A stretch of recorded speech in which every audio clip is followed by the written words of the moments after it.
Yeah, you see all that, and you just thankfully we're looking across the country right now, and most of the precipitation has moved off the coast, and now we're finally starting to kind of see those clearing skies across basically the entire country. A little more activity starting to move on shore there over in Oregon, but other than that, yeah, clear skies. I want to show you this though. This is from 3 o'clock this afternoon. There's a reason I'm showing you a 3 o'clock image and not the current image. We'll talk about that in just a second. But take a look at this. This is not cloud cover. This is the snow and ice pack from that system, all the way from basically New Hampshire all the way back down through West Texas, New Mexico. That's all snowpack and ice being picked up by our visible satellites. So that in mind, I'm going to put this in motion. This is the reason I showed you the 3 o'clock image. This does not mean the snow and ice has gone anywhere. The problem is it's a visible satellite.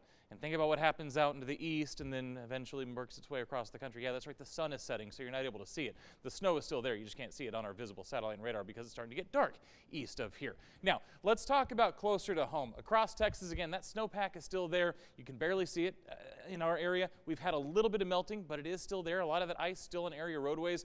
And what has melted is going to turn into another problem because we're going to fall right back below freezing through the overnight tonight into tomorrow morning. So for your Tuesday morning commute, if you don't have to do it, don't do it. A lot of school districts are already closing. If you can get out of going to work tomorrow, just tell them your local meteorologist told you it was okay. Because again, we don't want people out on the roadways because it's still going to be very slick. And especially as this melts and refreezes, you start to get that black ice and you start to get some of those spots that you can't see very well, and then those are the ones that surprise you and they come up on you very quickly. So keep that in mind for tomorrow morning.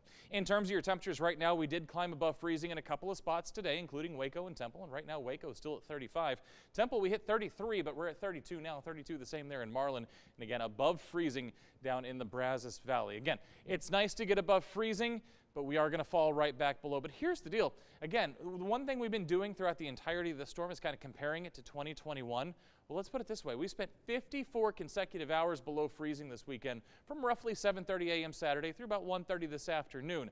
How about 2021? How about 205 hours? Yeah, that is still the record for Central Texas, Waco Regional Airport, 205 hours from February 10th through February 19th, 2021. So about a quarter of the number of hours this time around, but still very, very cold. And even though the consecutive hours below freezing are over, we are going to continue to see those freezing temperatures as we fall back below freezing heading into tonight and tomorrow morning. So our weather impact alert does continue through tomorrow morning.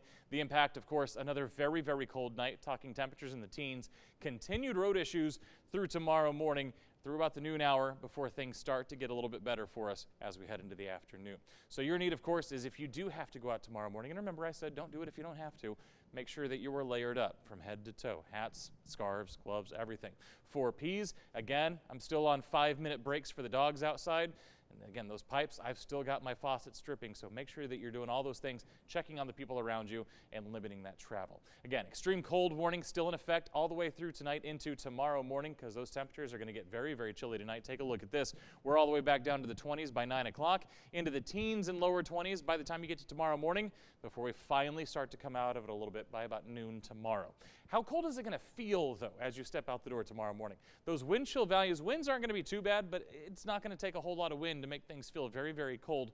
We're talking wind chill values right around 10 degrees as you wake up tomorrow morning. So where do we go from here? 40 tomorrow afternoon. Again, sunshine still in place on Wednesday too. 45 there. Might make it close to 50 degrees on Thursday. Still in the 40s though. And those mornings still below freezing. Then by Friday and Saturday, our next system starts to come through. Will cool us down again. Only going to give you about the upper 30s on Saturday. Again, a 20% chance of rain. Again, the timing on that one's going to be everything because we do fall below freezing Friday night into Saturday morning. At this point, precipitation chances looking very low, though. We'll keep an eye on it. And remember, you can keep an eye on everything yourself as well by downloading our 6 Plus app. It's free on your smart TV. Matt, thank you.